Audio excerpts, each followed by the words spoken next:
Korang tahu tak apa yang kita makan sekarang ni kalau kita tak kawal sebenarnya boleh jadi punca pelbagai penyakit serius. Makan berminyak, manis, makanan segera, tak ikut masa. Semua tu boleh jadi sebab ataupun boleh jadi masalah. Seperti apa? Hati berlemak, radang hati, kerosakan buah pinggang. Bila organ dalaman kita ni dia dah terjejas, badan kita ni dia akan mula bagi tanda. Dia rasa mudah penat, perut kembung, selera makan dah jadi tak menentu dan kulit pun akan nampak kusam. Tapi tak payah risau. Ni, saya nak sarankan kita amalkan je Totalmen Rivarion ni.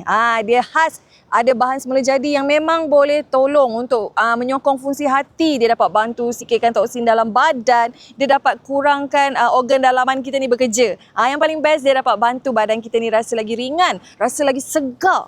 Jadi korang tunggu apa lagi? Dapatkan sekarang sebelum masalah tu jadi makin teruk. Tekan beg kuning sekarang, cepat!